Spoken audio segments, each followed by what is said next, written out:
So for once I'm dressed well, which means something nice is going on, and it's a launch of a special charity calendar featuring Ireland's top women's sports stars in aid of Pieta House and Ronald McDonald House. I went around, found the best Irish female sports people around and asked them what's ahead for 2016.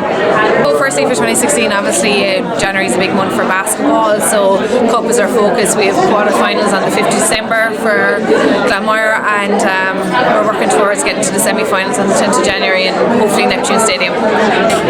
Hopefully another All-Ireland and an All-Star will be great. But like for you guys going forward as a team, like what are the big goals? What are the challenges For the team? Yeah. But basically to do a bit better than what we done last year. We were defeated in the semi-final by a point last year in the semi-final, so hopefully this year we can go a step further and progress to the final and hopefully bring All-Ireland glory back to Wexford. Well, Chatlam, would be a march is obviously a big highlight for us, and then it's what everyone works towards, and then you got the likes of Punchestown and all the festivals as well, and obviously Aintree, the national, and then you got the Irish national. There's a lot on every year. And like the sheer number of races you guys do, like it must be a very tiring schedule. Yeah, it's busy, but that's the lifestyle that it is as well. Yeah, it's the way it is. It's the way it always has been. It's busy, but it's great. I mean, I absolutely love it. I wouldn't change it for the world. It's a pretty exciting time for us. Last year we had a lot of success and we're just aiming to build on from that. I think with 15s and 7s you just want to keep on getting better, and getting better now means getting more trophies, getting more silverware, and kind of competing against the best teams in the world and winning those games. So that's what we're looking forward to, both with Six Nations retaining the title and in 7s going all the way and qualifying for the Olympics. So I have to qualify for the Rio 2016 Olympics next year, so I'll start competing from February onwards, and I'll do a lot of World Cups and World Championships, and then hopefully all go to plan and I'll qualify then for Rio. And in terms of like the schedule and lifestyle for you, people who aren't aware, just tell them a bit about what your grind is like basically. Do about 25 hours of training a week, and then I work part-time as well, so it's really jam-packed. But I'm lucky that I've got a good team behind me that help me get everything organised so that I can get the most out of each day. And that's what a lot of people don't realise with an awful lot of Irish athletes, be they male or female, is you've got to have a job as well. Like, so do you have an understanding employer? Are you lucky in that respect? Yeah, I'm lucky. I work for Sky Sports and for Sport, so it's a part-time job with secondary school students, and basically helping with motivation and behaviour through sport. So I'm lucky enough, and I'm also really well supported from the Sports Council and the Olympic Council as well, so I'm really lucky with that. Aoife, you're kind of cheating tonight because your and heels are normally the same height. Now, I know you had a tough defeat tonight in the National League, your first of the season, but do you reckon what you're really missing? What you really need is like sort of a slightly overweight male point guard. Would that have made the difference for you? Maybe, we were just missing that point. Like, especially like, with a bad back and like no movement, like bad ankles. Yeah, we definitely needed someone like that on the team tonight. Really helped us out. I miss my calling. I think so, like you were here earlier on the night. You should have been at the game. But on a more serious note, like your season so far is going fantastic. Like, apart from the defeat tonight, minus that, but like it's like first time in a couple of years we've seen a genuinely competitive women's Premier League. I like, especially with the last tonight. It's a really open league now.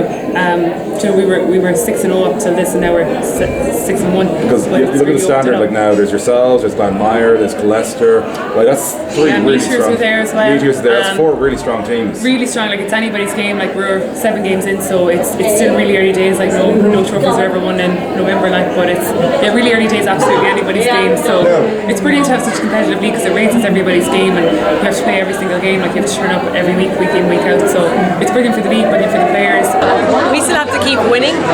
We have to cap more girls, and we've never won away to England or France, so if we can manage that, it would be definitely a plus for us, and try and develop then towards 2017. That's got to be our ultimate goal, a World Cup in Ireland, and we definitely have to try and win it. So. And obviously there was a couple of unique things with that autumn international with England, apart from it actually being played, was Lindsay Peat, who seems to just play everything, got her first cap, so to play with someone so multi-sport talented, what was that like for you?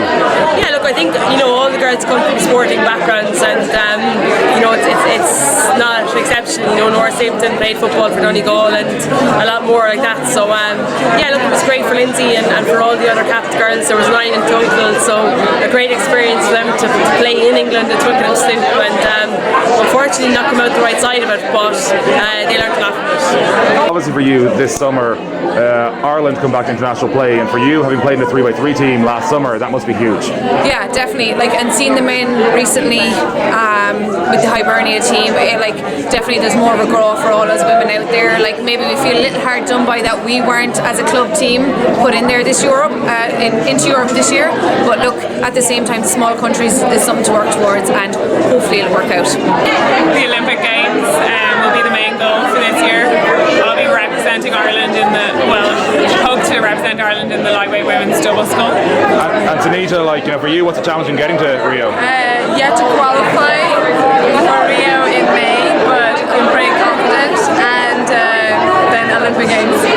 Well, I'm still playing camogie with my club. We recently won the Munster title, so we are contesting the All-Ireland semi-finals in February, so I'm still training very hard. I suppose it's lucky for me because even though I retired from Inter-County camogie, I'm still training at a very high level, very competitive level, and the girls keep me on the straight and narrow, so it still, I suppose, allows me to maintain that competitive edge that I naturally have in me. So from a career point of view, I changed careers last year. I moved from corporate marketing into the media world, and I'm very conscious that I'm in a privileged position because I've come from a successful team. I've built up a good career with the help of my teammates who I wouldn't have had any success without. And I suppose now I probably have a responsibility as a woman actively in sport to promote women in sport and to talk about the benefits that women can have playing sport, but also to showcase the fabulous athletes that we have here tonight. I know a lot of these athletes through meeting them at various different events, and I could have nothing but the highest respect for them, not just in terms of what they do on the pitch, but the ambassadors they are for their respective sports off the pitch. And I think the more people that get to know them and love them, because they are our heroines, and you have the Brian O'Driscolls and you have Paul O'Connell and Roy Keanes in the male side, so why can't you have the Niamh Briggses and all the rest on the women's side? All the Irish women's team sports, you guys have probably done the best in terms of getting that mainstream national attention. Do you think it's a case of it's because of your success on the field that's really getting you that credit? I think a lot of it is in part due to the rugby in general is growing in popularity, and we just happen to be kind of getting the benefit of that, as well as that success you're going to get. You're going to get more kind of coverage within the media, and we're lucky enough that we're capitalising on that, and it's growing the game. And so that's it from what has been a lovely night here in the Davenport Hotel in Dublin. Big year ahead for Irish women's sport in 2016, but of course the Rio Olympics is the big one.